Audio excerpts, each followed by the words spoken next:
Our next speaker is going to be Konrad Mathesius. He's going to be speaking about evaluating methods of Italian ryegrass control in small grains in California. So Konrad, whenever you are ready. Great, thanks, Whitney. You can hear me all right? Yes. Okay, let's get to it. Let's get this fired up here. So my name is Konrad Mathesius, and I am, let me close this, it's not in my way. I'm an agronomy advisor with Sacramento, Solano, and Yolo County for UC Cooperative Extension. And today I just want to talk a little bit about, focus a little bit on Italian ryegrass in California and kind of the situation we're in right now, and some of the research that I've been doing and hoping to be doing in the future to address some of the issues that are cropping up associated with Italian ryegrass. Let me start my timer too. Pardon me, I had it pulled up. There we go. Okay. So this is the culprit, and many of you may recognize this from either your own personal gardens or your fields. It's pretty ubiquitous throughout California, but particularly in rain-fed small grains. It does really well and becomes very competitive and can become a major issue. Also in orchards, we see it a lot in orchards, and because of the fact that it's in a lot of different places, it's developed some strong resistances. A standard kind of winter grass, it'll shoot up different tillers depending on how it's feeling in terms of nutrients and water. And then on the right is the kind of characteristic culm, is what they're calling that. Basically your stem essentially with spikelets on it. Inflorescence is what we're calling them otherwise. But essentially you've got spikelets, not completely dissimilar to what you might see in like a wheat plant. And so that's where your seeds are going to be housed. And the problem with Italian ryegrass is that it is an obligate outcrossing weed species, and it's good at this in particular. So it needs, what that means is it needs pollen. It needs to cross-pollinate in order to generate viable seed. And what that means then is that it adapts very quickly to environmental pressures, such as herbicides, or even any sort of different treatment that you're going to throw at it. It just has a lot of genetic plasticity and capacity to adapt. And what that does is that you have, say, a susceptible individual crossing with a resistant individual, and some of their offspring may potentially then also be resistant. And like any weed species, like any good weed species, it can produce quite a bit of seed. And any one of those seeds can carry that genetic mutation to the next generation. So it's really important to control that when you can. And so Kasim and Michelle and a few others have already mentioned some, just good practices with IPM, but also in the context of resistance and avoiding the development of resistance. This is kind of the state of things as of 2016, at least. Italian ryegrass is becoming more and more of an issue because it's gaining not only cross resistance, say within the ALS inhibitors, but also multiple resistances with different mode of action groups. So as many of you know, that herbicides are classified by their mode of action. So what's the mechanism, what's the target site, and how it actually takes out that weed species, the target species. And anyway, so this is an example of, Italian ryegrass is an example of a weed that has multiple resistances to different modes of action that it's developed over time. And this is just a schematic. We all are familiar with this concept. This is essentially just selection, or most of it. I don't want to assume anything. Many of us should be familiar with this concept, though, that if you spray a certain herbicide and then something has a resistance in it, some 1 in a million chance has a resistance to that, and then that continues to then propagate into future generations and so on and so forth.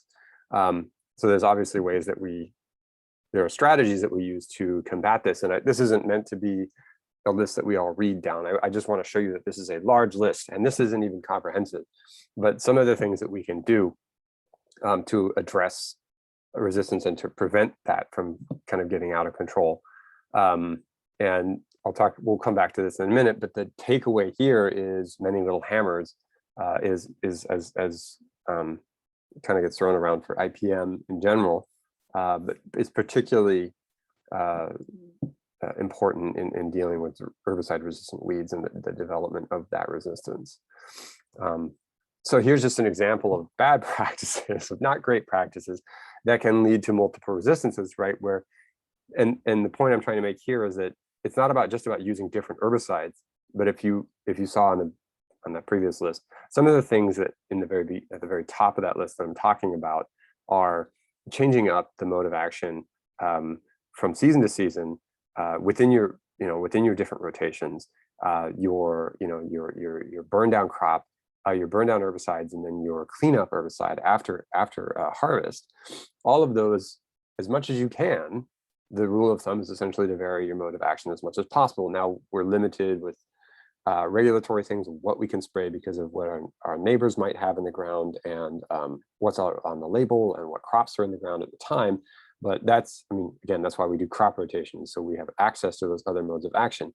But again, it's not just going, just using. Here's an example where we're using, for a long period of time, we're using one herbicide, and we're developing that resistance. And now we switch to a different herbicide. And what happens is if you see these plants in blue, say this is Italian ryegrass in blue, now you've developed, not only you've selected for resistance to some herbicide group, let's say A, just a hypothetical group, and now you're developing this resistance now to A and B because you kind of stack them. Now, if you went with the orange and then the purple and the orange and the purple, you might have a better chance of knocking down some of those individuals rather than giving them a chance, kind of going at them one at a time. Kind of like Kill Bill or any Kung Fu movie you've ever seen, why they attack the protagonist one at a time, I'm not sure. But you kind of want to go after it with what you have all at once. You'll be in much better shape. But that also means, all other methods. I'll get to that in a second. But this is just to illustrate what's going on. Is that essentially we're slipping, we're losing, and this is back in 2012, even with Stephen Wright, among Simplicity, Osprey, and Express. Whitney, maybe you can correct me if I'm wrong. All of which I think are ALS inhibitors. Axial tends to be it is an ALS inhibitor. It's right there in front of my face. Axial is an ACCase inhibitor, but those ALS inhibitors, because we've got the method in which the Italian ryegrass is dealing with it is similar. That you're kind of losing other herbicides along the way that are in that same. So the ALS inhibitors, for example, if you just use Osprey and then you switch to Simplicity, well, that's not really moving out of the mode of action. And so that's an example of how this cross resistance, what's called cross resistance, it's the same mode of action, it's the same family of herbicide. You're kind of losing all of them at the same time. So it's important to then move to other groups of herbicides, different families of herbicides. I say family because that's what I say in the quiz, but I actually should say group. That's a typo. So one of the things that we're working on then is this pre-irrigation and cultivation strategy. In the case of rain-fed, we're not actually pre-irrigating. It's just cultivation. We're just waiting for the rain. And so we did a bit of research on that. And the question is then the question was at the time, this is oftentimes where a lot of my research comes from, obviously, it's just conversations with growers. Well, what if we go out and, this is what they used to do. They used to cultivate beforehand rather than doing a burn down. Or also doing a burn down with the cultivation. And so what we looked at was just to separate those three treatments of control, cultivated, and axial. And the cultivated is where we're waiting for emergence from the weed seed, in this case, the Italian ryegrass. Then we're going in and we're harrowing it once and then coming back a couple of days later and harrowing it again. So this opens the soil up, and there's some issues that come from that. But then we wanted to see how that actually played out compared to an herbicide burn down, and then comparing that to just not doing anything, which was, long story short, not doing anything is catastrophic. This is essentially what we're doing. This is a quadrat, right, where I'm just basically estimating within this zone, what percentage of this is Italian ryegrass, what percentage of this is the actual crop is wheat. In this case, this is all in winter wheat. So that's what we're talking about you'll see the next slides. I'm talking about cover. That's the concept that we're dealing with. And so this is all done at random across the field. I'm out there like a weirdo throwing lines behind my head with knots in them, so it's all super randomized. But so we come out in February, which is tillering, usually for these small grains, which is kind of a critical period because this is when typically you'd start to go in for your in-season spray. And in this case, we didn't do an in-season spray. We wanted to just kind of let it run and see how bad it would get. And what you see here is you've got in that the slanted lines are the ryegrass cover percentage, and in the dark lines are the wheat cover percentage. And as you see on the left there, axial has, is in February here, we've still got a jump on the ryegrass. There's some there. The control is completely lost cause. The ryegrass has completely taken over the wheat. To be fair, we planted this into just barely emerging ryegrass. So, but that also kind of underlines how competitive this stuff is, and it completely got the jump on wheat, and wheat is non-existent even by February. In the cultivation, yeah, we've got some ryegrass control, certainly more than we did when we did nothing. But we may also be having disturbed that seed bank. We've kind of opened up the soil again, and any moisture that's there is going to kind of facilitate additional seedlings kind of popping up. And comparing that to then cultivation, or with the wheat cover itself is only about 20%. So still doing, moving along, but the ryegrass is obviously ahead. Once we move into April, things have taken a turn for the worst. And in cultivation, the case of cultivation, I think what we've got, you've got a second flush of weeds coming in, and it just like completely takes over. Axial still has some sort of hold on it, with 45% cover in the wheat and then 38% of the ryegrass. But what does this ends up translating to in terms of yield is that axial is it gets us 20 sacks, and then mechanical cultivation really just gets hammered and only gets about 50 sacks, or sorry, about 5 sacks, 5 sacks. And the control is just a total loss. So doing something obviously is important. And then just as a side note, then what does that mean, right? When we only treated at the beginning of the season, we just let it run its course.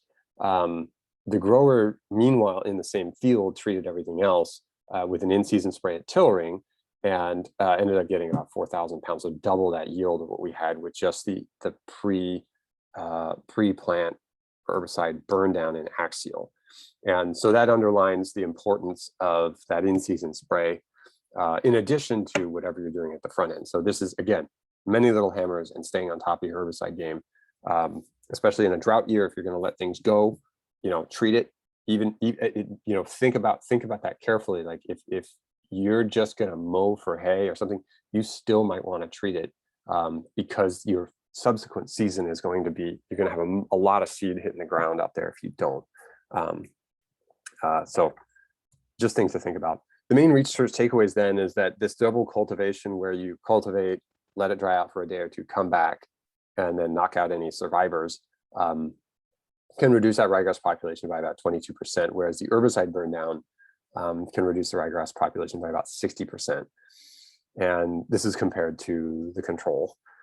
So the nice thing is, that the cultivation does kill potential escapes, and that is kind of what the ultimate goal here is that just in case some of those herbicide resistant individuals happen to be out there, their genetic code is just so, if we can hit them with chisel plow or not chisel plow, harrow or something, and knock those individuals out, then we don't have to worry about that development of herbicide resistance. However, it doesn't get everything, and there are more coming up from the seed bank later on. And so there's a couple of different issues that we're wrestling with there. Again, many little hammers. This shows also, as I mentioned, the in-season herbicide applications being incredibly critical. The fact that the yield was double in the grower field versus our own. And they did a similar thing with the herbicide burn down.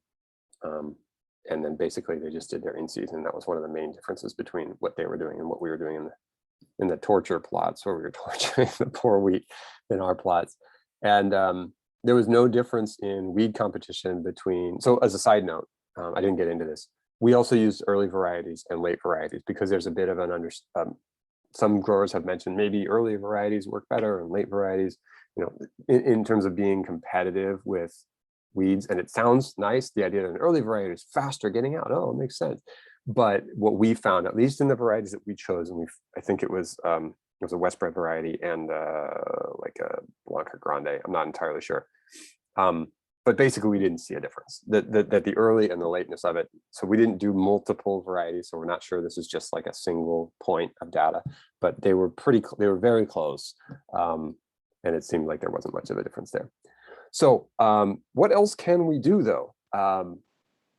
Seeing that cultivation doesn't always work amazingly, it's not the only thing you're going to want to rely on. The other thing you can do is you can capture and destroy seeds at harvest. And this is what we call harvest weed seed control. You're basically intercepting the weed seed at harvest. So when you're going through and picking up your wheat, you're also doing something with whatever chaff, the chaff and the seed and all the other stuff that's getting blown out the back of the combine normally and nicely distributed throughout your field. You're doing something with that to stop it from becoming a menace in subsequent years.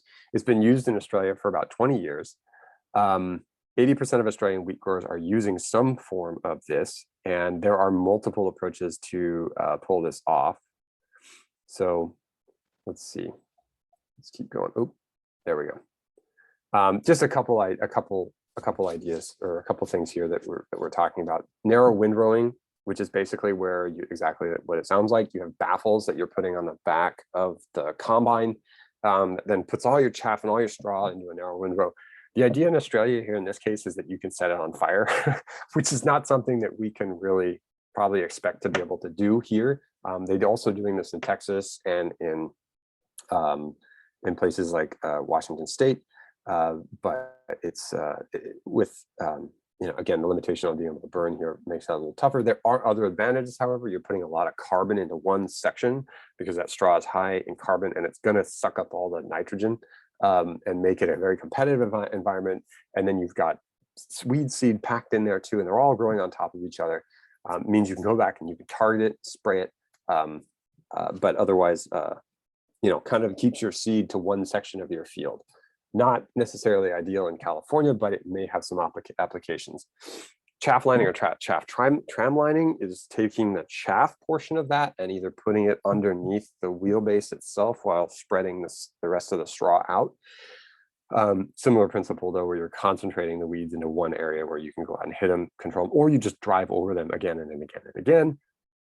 These all generally assume though that we're using controlled traffic farming, which is its own massive hurdle in California, given the fact that we want to do rotations and we have different crop systems.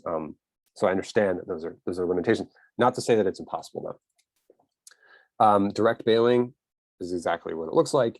You're harvesting your wheat, and then you're packing all your straw and chaff into a hay bale afterwards, and then you can cart that off the field, basically stopping it from continuing to fall onto spreading that seed out into the rest of the field.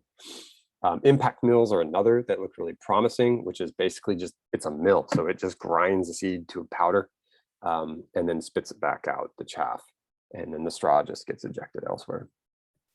The question is, will it work in California? Right now, the main hurdles we're dealing with is equipment limitations. Much of the out-of-the-box equipment is made for the larger combines of the Midwest, so like the John Deere 9500s, and depending on the case 8 or 9 series size combines. And so they are working on modifications, smaller models of that, but that we're kind of at the bottom of the food chain for their developers because of we're not the same market share. We don't rely as much on our wheat, although so many of all of our rotation growers are essentially wheat growers once every couple of years.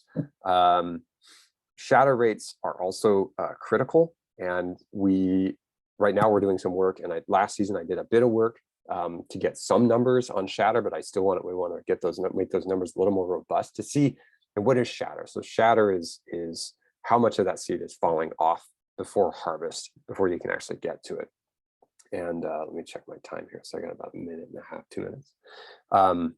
And if too much of the weed seed has shattered at harvest, then harvest weed seed control is kind of pointless. I mean, it's still good to get some, right? Any weed seed you can get is probably going to help, but it's going to reduce the impact of that particular strategy in your many little hammers pocketbook. Here's what I'm talking about. So if we have mostly if I'm just looking at this one particular culm, you have some that partially intact where you've lost a couple seeds, mostly shattered, all the seeds have come off, and then fully seeded is kind of down towards the bottom where you've got 1, 2, 3, 4, 5, 6, 7, 8 8 or 9 seeds in there, maybe, 7 of them are viable. A lot of those ends tend to be blank. But from what we have, for the data that I was able to gather from 2 spots in Yolo County last year, amidst having a newborn baby, it was when Yolo County was harvest ripe at the beginning of June. We had about 40% shatter. So 40% of that seed is already in the field. But what that means is about 60% is on the plant. Sorry, not the plant, the plant at harvest.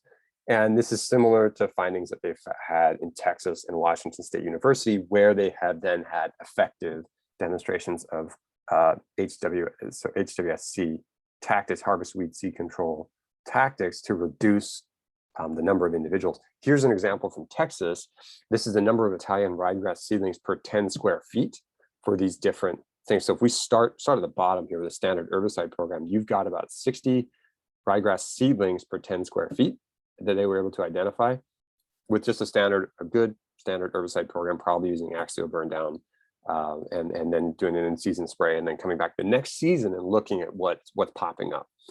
With a standard herbicide program, with that harvest weed seed control, massive reduction, a 6x reduction down to 10. Now, I think some of these guys are actually burning these treatments, so that's different. But what we have seen is that in other studies, that many of those treatments, they all tend to be similar in terms of their efficacy. So even if we can't burn it, chaff tramlining or the seed destructor, the mills, I think are also going to be pretty powerful tools potentially here. We just need to test that to make sure it works. The standard herbicide program with some delayed disking, and then there's a diversified herbicide strategy, which is really using all, like, dotting your I's and crossing your T's. Texas is a little easier on the regulatory side, though, so a little more flexibility what they can hit them with. So not exactly a one-to-one comparison, but this is meant to really just illustrate the fact that it seems like there's some good potential with, in our case here, where we have a similar amount of shatter as they do down with the folks in Texas. And so, yeah, just to kind of reiterate then that, I think using cultivation, potentially exploring this harvest weed seed control, and then changing your herbicides pre-season, changing your herbicides in season, and changing your herbicides post-season using different modes of action at all of those time periods are critical, some of the most critical things that we can do. And then on top of that, Kasim also mentioned certified seed, same things apply. There's a whole list here, calibration. So there is no silver bullet, and you can all roll your eyes and be like, okay, we've heard that before. But I think it's really truly the case, and we've got some options. So thank you. With that, if there are any questions,